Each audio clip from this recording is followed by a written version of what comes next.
I'm 34 years old and I've spent the last 6 years preparing for this moment.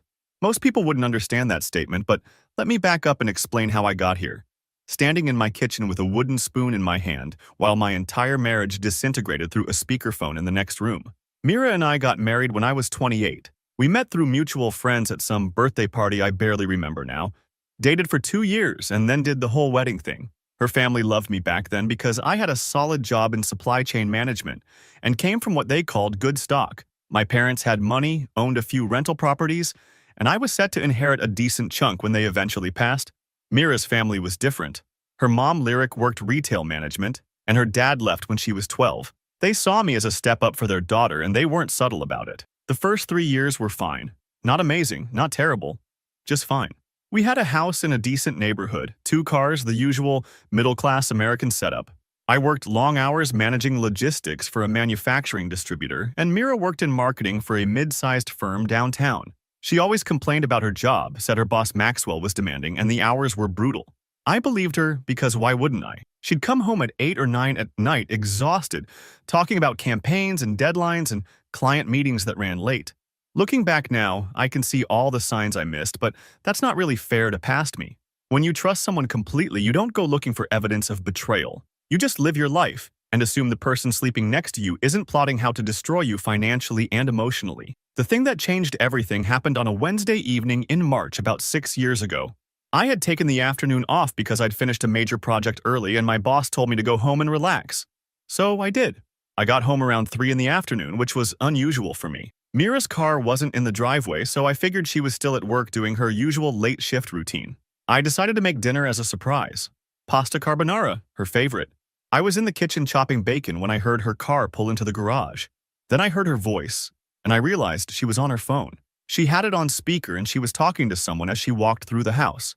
She didn't know I was home because my car was in the garage and I'd come in through the side door. Her friend Lila was on the other end and they were laughing about something. I was about to call out and let her know I was there when I heard Lila say something about me deserving a Nobel Prize for staying married to such a loser. They both laughed, and I just froze there with the knife in my hand.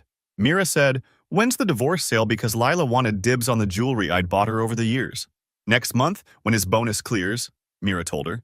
She said she'd planned it all out. Take everything, the house, the cars, the savings accounts. I could keep my pathetic comic book collection, which was apparently the only thing of value I had in her eyes.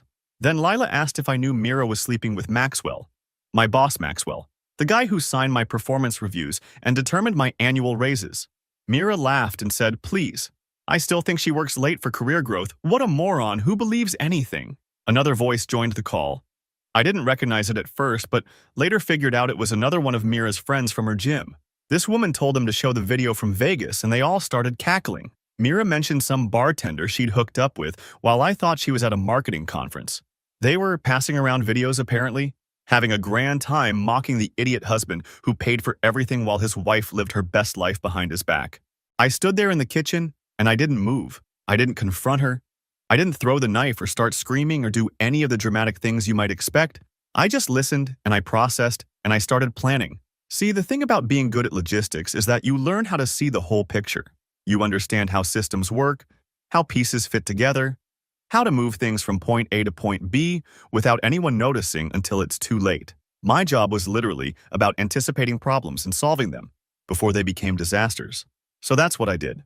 I put the knife down quietly and turned off the stove. I grabbed my keys from the counter and left through the side door the same way I'd come in. I sat in my car in the garage and I waited until I heard her go upstairs. Then I backed out quietly and drove to the grocery store parking lot a few miles away where I sat and made a list on my phone. The first item on that list was simple: verify everything. I needed to know exactly what I was dealing with before I made any moves. The second item was equally important: don't let her know that I know. The element of surprise was the only advantage I had, and I wasn't about to waste it by having some big emotional confrontation that would put her on guard. I called my buddy Rodney, who's a divorce attorney. We'd gone to college together and stayed in touch over the years. I told him I needed to talk, but not at his office. We met at a sports bar across town that evening, and I laid out everything I'd overheard. Rodney listened without interrupting, and when I finished, he told me I needed to be smart about this. He said most guys in my position make the mistake of confronting too early, and it gives their wives time to hide assets or build a defense. He told me to act normal for now. Go home, pretend nothing happened, keep living my regular life while we built a case. He said I needed financial records, evidence of the affair, proof that she was planning to take me to the cleaners. All of that would help in divorce proceedings and potentially save me from losing everything. So that's what I did. I went home that night and acted like nothing had changed. Mira was in the bedroom watching TV when I walked in and she asked where I'd been. I told her I'd gone out for drinks with some coworkers to celebrate finishing my project. She nodded and went back to her show. It was that easy. Over the next few weeks, I started gathering information. I checked our bank accounts and found she'd opened a separate savings account I didn't know about. Small deposits here and there, nothing huge, but enough to show she was squirreling money away. I found credit card statements for a card in her name, only with charges at restaurants and hotels I'd never been to. I took photos of everything with my phone and sent them to Rodney. The affair with Maxwell was harder to prove, but not impossible. I started paying attention to her schedule and cross-referencing it with actual work events. She claimed to have client meetings on certain evenings, but when I casually asked about the clients later, she'd get vague or change the subject. One time I called her office at 7 on a night she said she'd be working late, and the receptionist told me everyone had left hours ago. I also started working differently with Maxwell. I was careful not to tip my hand, but I paid attention to his behavior around me. He'd always been friendly enough, but now I noticed little things. The way he'd smirk sometimes when talking about work-life balance. How he'd ask about Mira more often than seemed normal for a boss asking about an employee's spouse. Once he made a joke about me being married to my job, and several people in the meeting laughed, but I saw something in his eyes that made me want to break his face. But I didn't. I smiled and made some self-deprecating comment and went back to work. Because I had a plan, and losing my temper wasn't part of it, Rodney told me to wait for the right moment. He said I needed to let her make the first move. Let her file for divorce, or at least indicate that she was planning to. That way, I could show the court that she'd been planning this all along, that she'd been hiding assets and conducting an affair while pretending everything was fine. It would look better for me in the proceedings. So I waited. Months passed, and I played the role of oblivious husband while gathering more and more evidence. I transferred money to accounts she didn't know about. I started building relationships with our financial institutions and making sure my name was secure on everything that mattered. I documented every late night she claimed to be at work, every business trip that didn't quite add up, every time she came home smelling like cologne that wasn't mine. And I got angry, really angry. Not the explosive kind that makes you do stupid things, but the cold, calculating kind that makes you dangerous. Every night I'd lie in bed next to her and think about that phone conversation, how they'd laughed about me, how casually she'd discussed taking everything I'd worked for, how she'd been screwing my boss and treating me like I was too stupid to notice. The thing that bothered me most wasn't even the cheating, if I'm being honest. It was the contempt, the absolute disdain in her voice when she talked about me to her friends. Like I was some mark she'd been running a con on and couldn't wait to cash out. I'd loved this woman. I'd trusted her with everything, and she'd been mocking me behind my back for who knows how long. 6 years. That's how long I've been waiting and preparing and getting myself into position. Because about 2 months after I overheard that conversation, something changed. Mira stopped talking about divorce. She actually started being nicer to me. At first I thought maybe she'd gotten cold feet or changed her mind, but Rodney explained what was probably happening. She was waiting for something specific, probably a financial milestone or a better opportunity to maximize what she could take. That's when I realized I needed to play a longer game. If she wasn't going to file for divorce on her timeline, I needed to make sure when it finally happened, I was in the best position possible. So I shifted strategies. Instead of gathering evidence for an immediate divorce, I started building a life that would be untouchable when the hammer finally dropped. I got serious about my career in a way I hadn't been before. I worked longer hours and took on bigger projects. I networked aggressively and made myself valuable to people above Maxwell in the company hierarchy. Within 2 years, I got promoted to senior manager with a significant raise. Maxwell congratulated me with this tight smile on his face, and I shook his hand and thanked him, knowing full well what he'd been doing with my wife. I started investing smarter, too. I moved money into retirement accounts she couldn't touch in a divorce. I bought assets in my name only, legitimate purchases that were above board but strategically beneficial. I paid down debt and built up credit. I turned myself into someone who couldn't be financially destroyed by a vindictive ex-wife, and I got in shape. I started working out seriously, not just because it helped with the anger, but because I wanted to look in the mirror and see someone who wasn't a victim. I wanted to be the kind of man who walked away from betrayal looking better than when it started. Petty? Maybe. But it kept me focused. Meanwhile, Mira settled into this comfortable routine where she had everything she wanted. A husband who paid the bills and didn't ask too many questions. and apparently a relationship with Maxwell that continued behind the scenes. She stopped working late as often, which I figured meant they'd gotten more careful, or maybe the affair had cooled off. Either way, she seemed content to keep the status quo going indefinitely. Her family loved me more than ever because I kept getting promoted and making more money. Her mom, Lyric, would always make comments about how lucky Mira was to have found such a good provider. The irony was not lost on me. They had no idea their daughter was planning to gut me financially the first chance she got. My own parents didn't know anything was wrong. I kept up appearances at family gatherings and holidays. My dad would ask how married life was treating me, and I'd say, great, everything's great. My mom worried sometimes that we didn't seem to be planning for kids, but I'd deflect and change the subject. The truth was, I'd been secretly getting annual STD tests after finding out about Maxwell because I didn't know where he'd been or who else Mira had been with. All clear so far, but it was another reason to hate her. 2 days ago, everything changed. Mira's friend Lila started calling my phone repeatedly. I didn't answer at first because why would I? I barely knew the woman beyond seeing her at a few social events over the years. But she kept calling and finally left a voicemail that just said she needed to talk to me urgently about Mira. I deleted it and went about my day. Then she showed up at my house that evening. I was pulling into the driveway after work and she was standing on my front porch looking panicked. She ran to my car before I could even get out and started banging on the window. I rolled it down and asked what she wanted. She looked terrible, like she hadn't slept in days. Her hair was a mess and she had dark circles under her eyes. She said we needed to talk about Mira right now and that something was seriously wrong. I got out of the car slowly and crossed my arms, asked what could possibly be so urgent that she needed to ambush me at my own house. That's when she started hyperventilating and telling me that Mira had been screaming for 12 straight hours and they were terrified and didn't know what to do. Update 1. Shout out to everyone who told me to lawyer up immediately. Rodney's been on retainer for 6 years now, so we're way ahead of you. And to the person who asked why I didn't confront her immediately, you clearly haven't been paying attention. This isn't about a quick confrontation. This is about making sure when the dust settles, I'm the one still standing. So Lila was on my porch absolutely losing it. She kept saying Mira had been screaming nonstop and wouldn't stop, and they didn't know what to do anymore. I just stood there looking at her and asked why exactly that was my problem. That seemed to confuse her for a second, like she couldn't understand why I wasn't immediately rushing to help. She told me Mira was at her apartment and had been there since yesterday morning. Something had happened and she just started screaming and wouldn't calm down. Lila tried everything. Her other friends came over. They tried talking to her and giving her water and even called a crisis hotline, but nothing worked. Mira would scream until her voice gave out, and then when it came back, she'd start again. I asked what happened that triggered this. Layla got really uncomfortable and said she didn't know exactly, but it had something to do with work, with Maxwell specifically. She said Mira had gone to his office yesterday, and when she came back, she was different, just completely different, started screaming within an hour, and hadn't stopped since. Now here's where it gets interesting. I could have played dumb and pretended I had no idea what was going on, but I'd been waiting 6 years for something to crack, and this felt like the moment. So I looked Lila dead in the eye and asked if this had anything to do with the affair Mira had been having with my boss. Lila's face went white. She actually took a step back and started stammering about how she didn't know what I was talking about.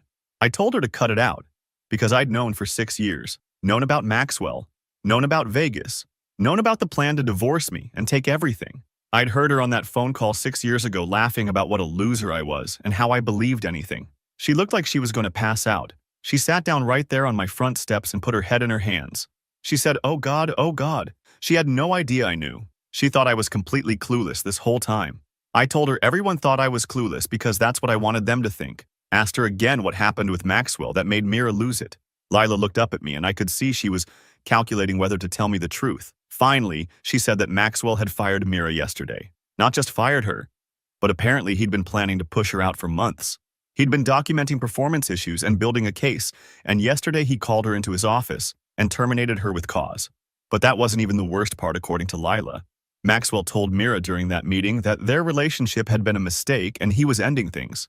He said he'd met someone else, someone younger from the marketing department who actually had career potential. He basically told Mira she'd been a fun distraction, but now she was becoming a liability, and he needed to cut ties completely.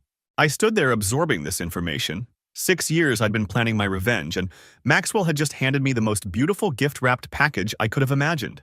Mira had lost her job, lost her affair partner, and apparently her entire sense of reality in one conversation. Lila kept talking, saying that when Mira came to her apartment, she was still somewhat coherent at first.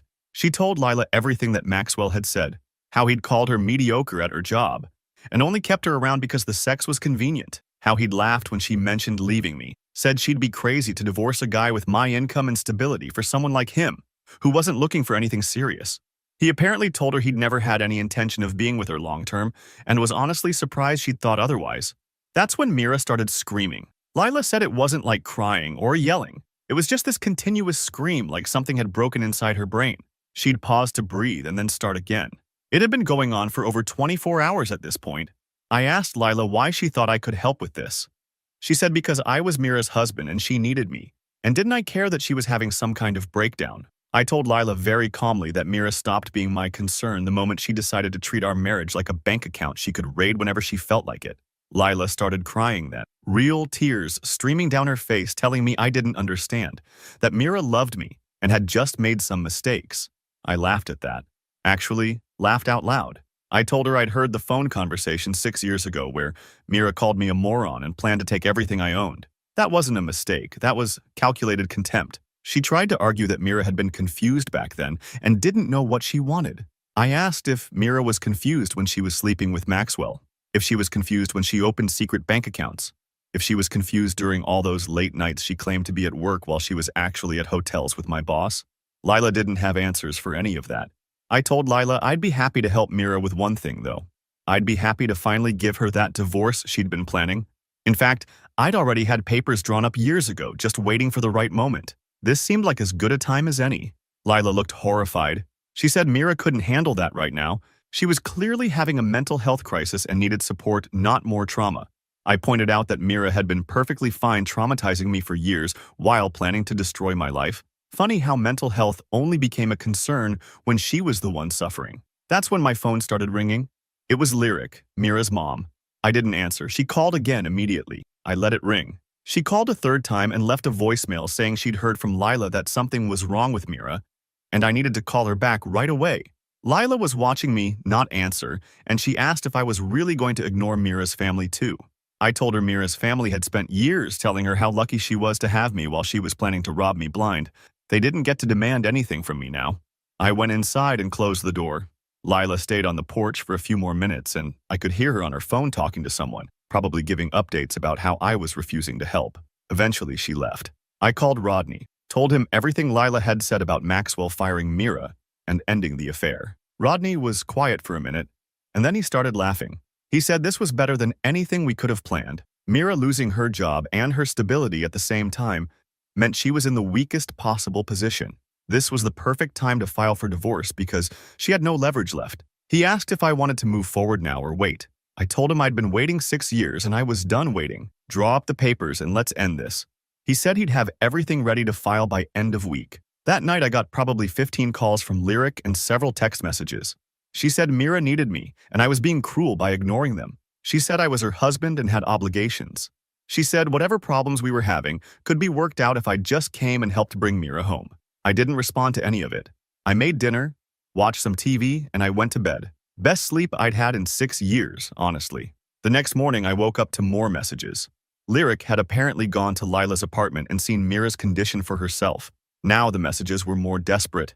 She said Mira wouldn't stop screaming and they were worried she'd hurt herself. She said they were considering taking her to the hospital but wanted to try one more time to get her to calm down first.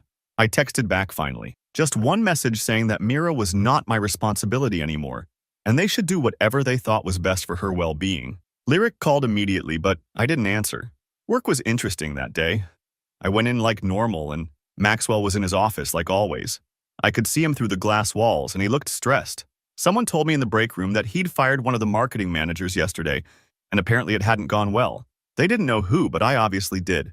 I had a meeting scheduled with Maxwell that afternoon about a supply chain issue with one of our vendors. I went to his office right on time and he looked surprised to see me. Like maybe he'd expected me to not show up or something. But I sat down in the chair across from his desk and pulled out my notes about the vendor problem and started talking business. He was distracted the whole meeting, kept checking his phone and losing track of what I was saying. At one point, he asked if I'd heard about the firing and marketing, and I said, yeah. Someone mentioned it in the break room. He asked if I knew which manager it was. I said no idea and asked if it mattered for our vendor situation. He said no and we moved on. But I could see him watching me, trying to figure out if I knew anything about Mira, if maybe she'd called me or reached out. I kept my expression neutral and professional and talked about shipping delays and cost overruns like nothing in my personal life was falling apart. The meeting ended, and I went back to my desk. About an hour later, one of the executives from upstairs came down and asked if I had time for a quick conversation. This was unusual, but not unheard of. We went to a conference room and he closed the door. He said there had been some concerns raised about Maxwell's management style lately. Several employees had come forward with complaints about favoritism and inappropriate relationships. The company was conducting an internal investigation and they wanted to know if I'd noticed anything concerning in my interactions with him. This was it. This was the opening I'd been planning for. I told him that I tried to stay focused on my own work and didn't pay much attention to office politics. But if he was asking about inappropriate relationships, then yes, I'd heard rumors about Maxwell and one of the marketing managers. Nothing concrete, just whispers around the office. The executive asked if I knew which marketing manager. I said I'd heard it was Mira, who just got fired yesterday, but again, just rumors. He made some notes and thanked me for my time. Said the investigation was confidential, and I shouldn't discuss it with anyone, including Maxwell. I agreed and went back to work. The rest of the day was normal. I finished up some reports and had a few routine meetings. Maxwell avoided me, which was fine. I went home that evening feeling like pieces were finally moving on the board after years of waiting. More calls from Lyric that night. She'd taken Mira to the emergency room because the screaming wouldn't stop, and they were worried about her hurting her throat. The hospital gave her sedatives, and she finally calmed down enough to sleep. But the doctors said she was showing signs of acute psychological distress and needed psychiatric evaluation. Lyric's message said this was all my fault for abandoning Mira when she needed me most. Said I was supposed to be her husband and protect her, not leave her to fall apart. Asked what kind of man does that to someone he supposedly loves. I texted back asking what kind of woman plots for years to financially destroy her husband while sleeping with his boss. Said I'd overheard everything 6 years ago and had been waiting for the right moment ever since. Told her the divorce papers would be filed by end of week, and she could pass that information along to Mira when she woke up. Lyric didn't respond for a long time. Then she called me, and I actually answered this time. She was crying and saying she didn't know about any of that. She said Mira never told her about Maxwell or about planning to divorce me. I asked if she really expected me to believe that given all the conversations they must have had over the years. She insisted she didn't know. Said Mira always told her things were fine between us, that we were happy, that she was working hard at her career. Lyric said if she'd known Mira was having an affair, she would have told her to end it immediately because I was a good husband and good men were hard to find. I told her it didn't matter now. What's done is done, and I wasn't interested in reconciliation or working things out. Mira had made her choices and now she got to live with the consequences. Lyric started begging me to reconsider, to at least wait until Mira was stable before filing for divorce. I said no and hung up. Update 2. Okay, so for everyone asking why I'm going nuclear on Mira when she's clearly having a breakdown, 6 years. 6 years. I listened to her talk about me like I was garbage while planning to take everything I worked for. Some of you are saying I should show compassion, and honestly, that's rich coming from people who weren't standing in their kitchen hearing their wife laugh about how stupid they were. But I appreciate the concern. Trolling really adds to the experience. Friday morning, Rodney called and said the papers were ready. He asked if I wanted to review them one more time before filing, and I told him no, just file them. He said they'd be served to Mira by end of day, and I said perfect. He warned me that serving divorce papers to someone in a psychiatric hold might complicate things legally, but I told him I didn't care about optics. She'd had 6 years to file on her own timeline, and she'd chosen to drag it out. This was happening now. I went to work and tried to focus on normal tasks, but honestly, my brain was running at about 1,000 miles per hour. Everything I'd been planning for 6 years was finally happening, and it felt surreal. Like I'd been training for a marathon and suddenly someone fired the starting gun, and I wasn't sure my legs remembered how to run. Maxwell called me into his office around 10. He looked rough, like he hadn't slept much. He closed the door and sat down across from me instead of behind his desk, which immediately put me on alert. He said he wanted to talk to me man to man about something sensitive. I waited. He ran his hand through his hair and said he'd heard I might know about his relationship with Mira. He didn't confirm or deny it, but he wanted me to know that whatever had happened between them was over and had been a mistake from the start. He said he hoped we could maintain a professional working relationship despite any personal complications. I let him finish his little speech, and then I asked him how long it had been going on. He looked surprised that I was asking directly. He said a couple years on and off, nothing serious. I asked if he knew she'd been planning to divorce me to be with him. His face told me everything I needed to know. He had no idea. Mira had apparently been playing both of us in different ways. He said she'd never mentioned divorcing me. that she'd always maintained their relationship was just physical and casual. He said when she started getting more emotionally invested a few months ago, he'd tried to end things and she'd reacted badly, started talking about leaving me and them being together officially, and he'd realized she'd built up something in her head that didn't exist. That's why he'd ended things and fired her, because she wasn't able to keep it professional anymore. I asked if he knew she'd told her friends I was a loser and a moron who believed anything. He said no, and he actually looked uncomfortable. He said, look, he knew what they did was wrong and he wasn't proud of it, but he never had anything against me personally. I laughed at that, told him he'd been sleeping with my wife for years, but sure, nothing personal. He said he understood if I wanted to report him to HR or pursue some kind of complaint. He said he'd cooperate fully with any investigation and wouldn't fight it. This was interesting because it meant he was scared. The company investigation I'd heard about must have been moving faster than he expected. I told him I wasn't interested in destroying his career over this. I said I was more interested in making sure Mira understood exactly what she'd lost and what her choices had cost her. He looked confused, so I explained that I'd known about them for 6 years, that I'd heard her on the phone planning to take everything from me, that I'd spent those 6 years preparing for this exact moment. His face went pale. He said 6 years and I knew the whole time? I said yeah, and I'd documented everything. Every late night she claimed to be at work, every business trip that was actually a hotel hookup, every deposit she made to her secret savings account. I had records of all of it going back to the beginning. Maxwell asked why I hadn't said anything or filed for divorce immediately. I told him because I needed to be in a position where she couldn't destroy me financially when it happened. I needed to build up assets she couldn't touch and make myself valuable enough at work that even if this all came out, I'd still have career options. I said his affair with my wife had actually motivated me to work harder and get promoted faster because I knew I'd need the money for legal fees eventually. He sat back in his chair looking stunned. He said he had no idea I knew, and Mira certainly never indicated that I suspected anything. I told him that was kind of the point. Hard to rob someone blind if they see you coming. Then I asked him about the new marketing manager he'd mentioned to Mira, the younger one with actual career potential. He looked caught and said that was probably not appropriate to discuss.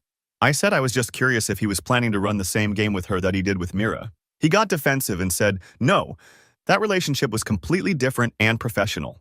I stood up and told him I'd be in touch with HR about the investigation if they reached out to me again. He asked if I was going to tell them everything I knew, and I said depends on how cooperative he was going forward. He asked what that meant, and I said I'd think about it. Then I left. Walking back to my desk, I realized I had leverage over Maxwell now. He didn't know what I was going to do or say, and that uncertainty was power. The company was already investigating him, and I had 6 years' worth of evidence about his affair with an employee. I could bury him professionally if I wanted to. The question was whether that served my interests or not. My phone buzzed with a message from Rodney. Papers had been served to Mira at the hospital. The process server said she'd screamed when she saw them, but had calmed down enough to sign the receipt. Lyric had been there, and apparently tried to refuse them on Mira's behalf, but that wasn't how it worked. The divorce was officially filed. About 20 minutes later, my phone started blowing up.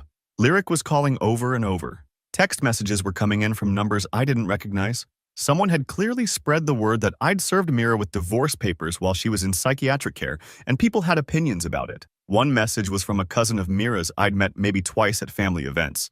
She said I was a monster for doing this to someone in crisis, that Mira needed support, not legal action, that I should be ashamed of myself. I didn't respond. Another message from someone claiming to be Lila asked if I was happy now that I'd pushed Mira over the edge, said that serving her papers in the hospital proved I never loved her, and was just looking for an excuse to be cruel.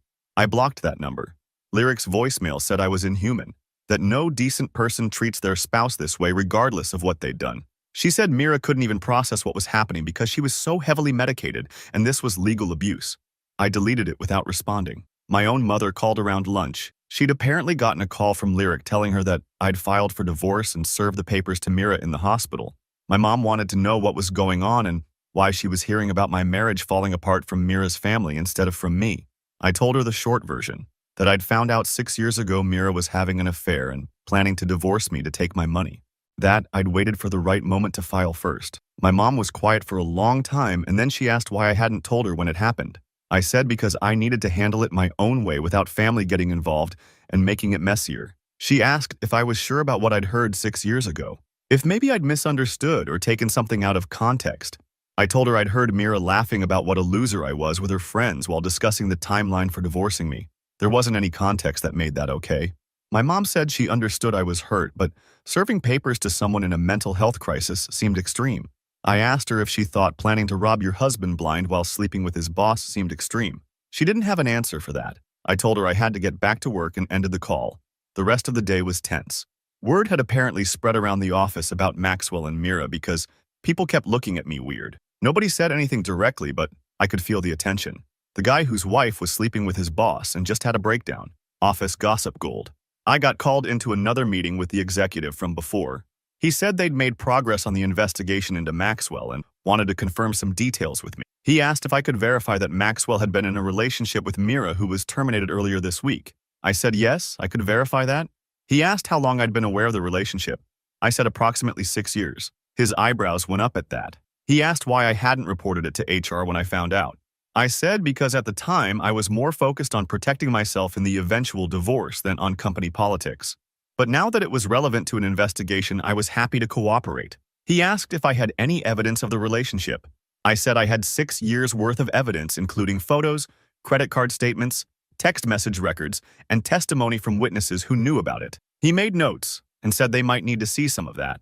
I said I'd have my attorney coordinate with their legal team. The meeting ended and I went home.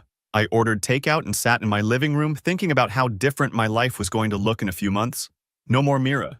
No more pretending everything was fine. No more checking bank accounts for suspicious transfers. Just me and whatever came next. My phone rang around 8. It was a number I didn't recognize, but I answered anyway. It was a doctor from the hospital where Mira was being held. She said she wanted to discuss Mira's condition and treatment plan with me as her spouse. I said I'd just filed for divorce, so I wasn't sure I was the right person to be discussing this with. The doctor said legally I was still her husband and next of kin until the divorce was finalized. She said Mira was on a 72-hour hold for psychiatric evaluation, but they were considering extending it because she wasn't showing improvement. The screaming had stopped, but she was barely responsive now, just lying in bed, staring at the ceiling. I asked if they'd told her about the divorce papers. The doctor said yes, Mira had been informed, and that's when she'd stopped screaming and started shutting down instead. The doctor said she was concerned about Mira's mental state and wanted to know if there was any family history of mental illness I was aware of. I said not that I knew of, but I'd only known Mira for 8 years total, and we clearly hadn't been as close as I thought. The doctor asked if I'd be willing to come in and talk to Mira as part of her treatment. She said sometimes having closure conversations with important people in a patient's life could help them process trauma and move forward. I told her no. She asked if I was sure because it might really help Mira's recovery. I said I was certain and that Mira had plenty of other people who could support her through this. The doctor said she understood but encouraged me to reconsider. I said I wouldn't and ended the call. Saturday morning, Lyric showed up at my house again. I saw her car pull up and I considered not answering the door, but I figured we'd have to have this conversation eventually. I opened the door before she could knock and she looked surprised. She started talking immediately. Said she'd been at the hospital with Mira all night and it was bad. Really bad. Mira wasn't eating or talking or responding to anyone. The doctors were talking about transferring her to a longer-term psychiatric facility if she didn't improve soon. Lyric said this was serious, and I needed to understand how serious it was. I told her I understood and it didn't change anything. She asked how I could be so cold, how I could watch someone I supposedly loved fall apart and not feel anything. I said I felt plenty, but what I felt was anger that it had taken 6 years for Mira to face any consequences for her actions. Final update. For everyone who said I should have just walked away and moved on with my life, you're missing the entire point. This was never about just leaving. This was about making sure Mira understood that actions have consequences and you don't get to treat people like garbage without it coming back around. Walking away would have let her off easy, and I didn't spend 6 years preparing just to let her off easy. Lyric was still on my porch demanding I do something to help Mira. She said I was being vindictive and cruel, and that whatever Mira had done didn't justify this. I asked her point blank if she thought what Mira did was okay. Planning to rob me, sleeping with my boss, laughing about how stupid I was with her friends. Was any of that okay? Lyric said no, but people make mistakes, and Mira was clearly sorry now and paying for what she'd done. I told her Mira wasn't sorry 6 years ago when she was planning it. She wasn't sorry last month when she was still lying to me every day. She was only sorry now because she got caught and lost everything. That's not remorse. That's just consequences finally catching up. Lyric tried a different approach. She said if I ever had any love for Mira at all, I'd help her now when she was at her lowest. I told her I did love Mira once, back before I found out she thought I was a moron she could manipulate. That love died the second I heard her laughing about me with her friends. What was left was just strategy and patience. She called me heartless. Said I was worse than Mira because at least Mira's betrayal came from weakness and poor judgment. Mine was calculated and cold. I told her she was right about it being calculated. That was exactly the point. Mira had calculated how to hurt me, and I'd calculated how to make sure she couldn't. The difference was, my calculations actually worked. Lyric left after that. She said she hoped I could live with myself and that karma would catch up to me eventually. I told her karma already caught up to Mira, so clearly the system was working fine. Monday at work was when things got really interesting. I got called into a meeting with HR and two executives I'd never met before. They said the investigation into Maxwell had concluded, and they'd found multiple policy violations, including the relationship with Mira, and evidence of favoritism in performance reviews and project assignments. They asked if I'd noticed any favoritism toward Mira in work situations. I said yes. She'd been given high-profile projects despite mediocre performance, and had received raises that seemed disproportionate to her output. They asked if I could provide specific examples, and I pulled out a folder I'd brought with me. 6 years of notice about projects Mira had been assigned, her work quality versus her compensation increases, and how those patterns aligned with her relationship with Maxwell. One of the executives asked why I'd been keeping these records. I said because I knew eventually this would matter, and I wanted to be prepared. They seemed impressed by the thoroughness. They said based on the evidence they were terminating Maxwell's employment effective immediately and reviewing all of his management decisions from the past several years, including promotions and raises he'd authorized. They asked if I'd be willing to provide testimony if there were any legal proceedings. I said absolutely. They thanked me and said they appreciated my professionalism in handling such a difficult personal situation. They also said they were promoting me to Maxwell's position as Senior Operations Director, effective next month with a significant salary increase. I walked out of that meeting feeling vindicated in a way I hadn't expected. 6 years ago, I'd started planning my revenge, and part of that plan had been making myself valuable enough that even if everything came out, I'd still have career security. Now I was getting Maxwell's job and a huge raise because I documented everything carefully and professionally. Maxwell was escorted out of the building that afternoon. I watched from my desk as he packed his things with a security guard standing next to him. He looked over at me once and I just nodded. He'd asked me earlier if I was going to bury him professionally, and I guess now he had his answer. Rodney called me that evening with updates on the divorce. He said Mira's attorney had reached out requesting a delay in proceedings due to her mental health situation. They wanted time for her to recover enough to participate meaningfully in negotiations. Rodney asked if I wanted to agree to a delay. I said no. I'd waited 6 years already and I wasn't waiting anymore. If Mira couldn't participate, then her attorney could represent her interests. But we were moving forward. Rodney said that was going to look harsh and might affect how a judge viewed me. I told him I had 6 years of evidence showing what Mira had planned to do to me, and any judge who saw that would understand why I wasn't interested in being charitable. He said the evidence we had was strong. The secret bank account, the affair, the phone conversation I'd recorded on my phone 6 years ago when I overheard her talking to Lila and the others, the credit card statements from hotels and restaurants, the timeline showing she'd been planning this for years. He said with all of that we could probably get a very favorable settlement. I told him I didn't want a settlement. I wanted her to get nothing. She'd planned to take everything from me, so now she got to experience having nothing herself. Rodney said legally she was entitled to some assets from the marriage, but with the evidence of her affair and planning, we could minimize it significantly. I said then, minimize it to the absolute legal minimum and not a penny more. The divorce moved forward over the next few weeks. Mira got released from the psychiatric facility after about 10 days, but according to Lyric, she was staying with her mom because she couldn't afford her own place without a job. She'd apparently applied for unemployment, but it was denied because she'd been terminated for cause. Maxwell had documented all her performance issues thoroughly before firing her, so she had no recourse there. Her attorney tried to argue she should get spousal support given the length of our marriage and the fact that I was now making significantly more money in my new position. Rodney countered with the evidence that she'd been planning to leave me anyway and had been conducting an affair for years. The judge seemed unimpressed with her attorney's arguments. The settlement ended up being brutal for Mira. She got 15% of the marital assets, which amounted to about $30,000 total. Everything else stayed with me, including the house, both cars, and all the retirement accounts I'd carefully structured over the years.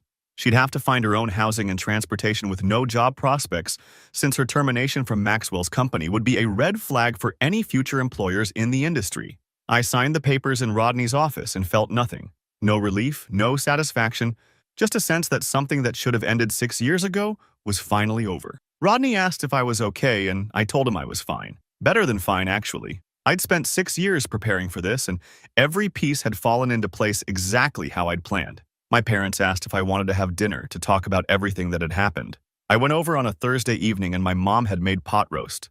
They asked how I was handling the divorce, and I told them honestly that I felt good, like a weight had been lifted. My dad asked if I had any regrets about how I'd handled things, and I said no. None at all. My mom said she understood why I was angry, but she still thought I could have shown more compassion.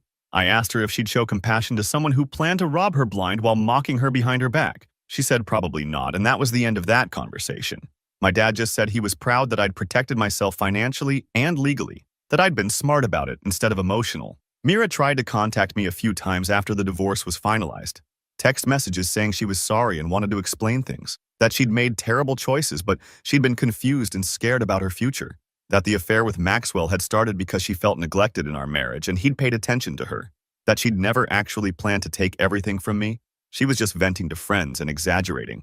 I didn't respond to any of it, blocked her number, and moved on. Rodney said she might try to appeal the settlement, but her attorney had advised against it because the evidence against her was overwhelming. She'd signed the papers, and that was that. Work got better with Maxwell gone.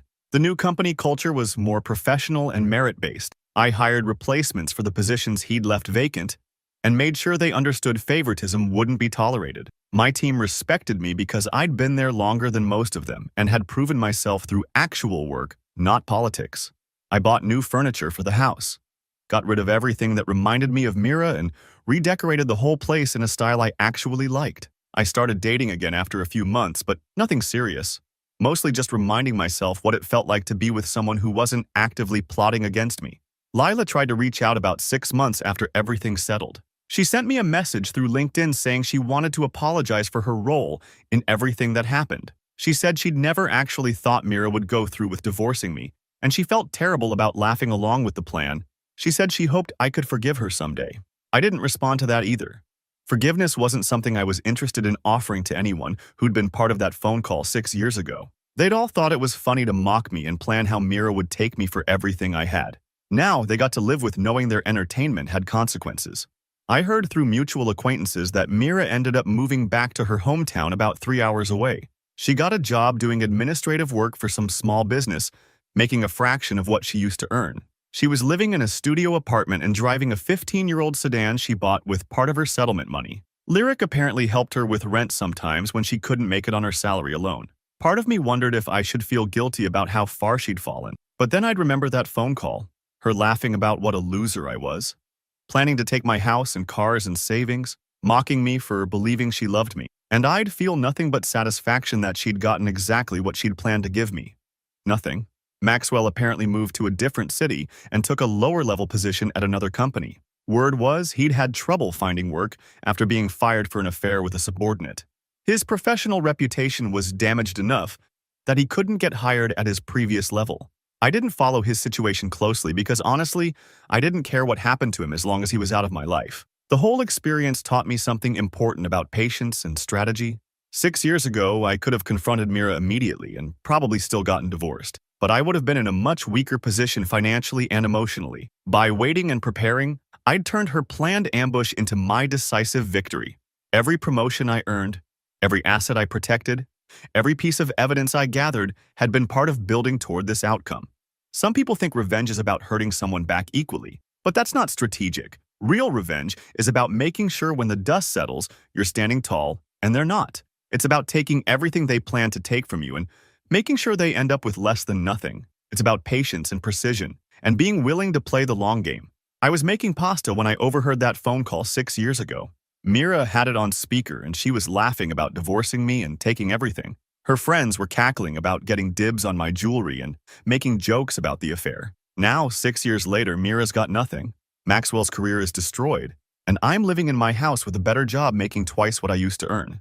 Turns out the moron who believed anything was actually the one playing chess while everyone else was playing checkers. And checkmate hurts a lot worse when you never saw it coming.